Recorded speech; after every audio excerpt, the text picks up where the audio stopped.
Hallo zur Motorvision One-Taker. Das Wichtigste zu unserem Testwagen in einem Take, das machen wir heute wieder, und zwar mit dem Mazda CX-5, der da hinter mir steht. Das ist jetzt die dritte Generation des Fahrzeugs, nachdem der Wagen schon 2011 auf den Markt gekommen ist, beziehungsweise dann 2012 ausgeliefert.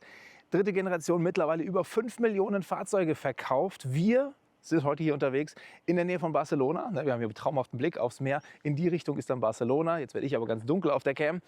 Und unsere Aufgabe heute ist herauszufinden, was macht ihn denn so erfolgreich? Warum wurde er schon so oft verkauft?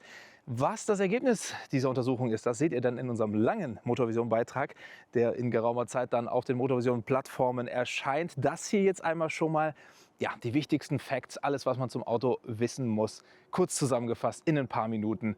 Und wir starten direkt rein mit dem Design. Mazda nennt das ja Kodo-Design. Das ist so ein bisschen das Verschmelzen von natürlichen Formen oder auch Tieren in Bewegung, die in das Design einfließen. Nicht too much, alles so ein bisschen gefällig gehalten. Und ich würde sagen, im Gegensatz zum Vorgänger sieht man auf jeden Fall noch eine Ähnlichkeit. Also es wurde überarbeitet natürlich, ein bisschen moderner, ein bisschen breiter und satter steht da jetzt auf der Straße. Aber auf jeden Fall wieder zu erkennen als CX-5. Ihr wundert euch jetzt wahrscheinlich, warum hier so dicke Spaltmaßen sind. Nee, das ist Absicht. Ich habe den hier schon mal aufgeschlossen. Oh, da ist er. Kommt man aber schlecht rein mit den Fingern. Gasdruckdämpfer haben wir nicht, deswegen muss ich den jetzt hier gerade selber halten. Das ist der einzige Motor für dieses Fahrzeug. Ein 2,5 Liter Mildhybrid-Benziner. Der hat 141 PS. Klingt nach nicht wahnsinnig viel, aber wir haben recht großen Hubraum, dadurch auch recht großes Drehmoment. Es ist nicht so, dass der Wagen komplett untermotorisiert ist. Ihm würden ein paar PS, glaube ich, noch gut tun, würde ich jetzt mal so feststellen. Aber er fährt sich angenehm. Ja? Es gibt übrigens auch Allradantrieb, also Frontantrieb serienmäßig für 2.000 € extra, was jetzt gar nicht mal so wahnsinnig viel ist, gibt es Allradantrieb. Und dann kommen wir jetzt mal zu der großen Neuerung, und das ist die Größe.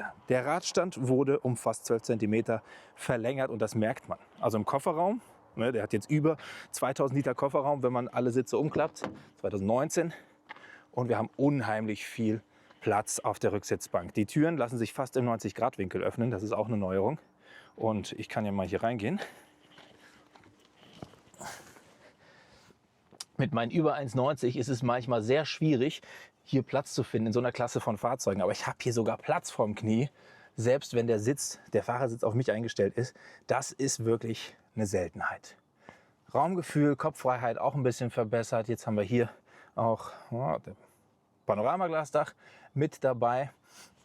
Und auch das ganze Cockpit, das zeige ich euch jetzt auch nochmal. Das wurde auch mal modernisiert, mit wenig Knöpfen dabei, Minimalismus. Allerdings gibt es hier noch ein paar Knöpfe, nicht so wie im Mazda 6e in dem Elektroauto, wo es wirklich so gar keine Knöpfe mehr gibt. Ein paar haben wir hier noch, und das Infotainment-System ist jetzt Google-basiert. Also haben wir auch Google Maps hier direkt mit drauf. Das ist eigentlich ganz praktisch. So, dann erzähle ich euch jetzt noch eine Sache, und zwar der Preis. Starten tut dieses Kfz bei 35.000 €. Das machen allerdings nur 5% der Käufer, sagt Mazda, also die Basisausstattung wählen. Die meisten nehmen sich tatsächlich die höchste Ausstattungslinie, so wie wir ihn hier jetzt auch gerade stehen haben. Homura, japanisch für Flamme.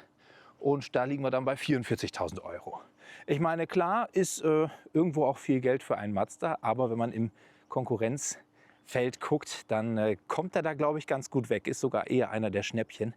Wie das genau mit der Konkurrenz aussieht, das zeige ich euch dann, wie gesagt, auch im langen Motorvision-Video. Das soll es für heute erstmal gewesen sein. Für Kameramann Volker und mich geht es jetzt gleich erstmal wieder zum Flughafen und dann wieder zurück nach München.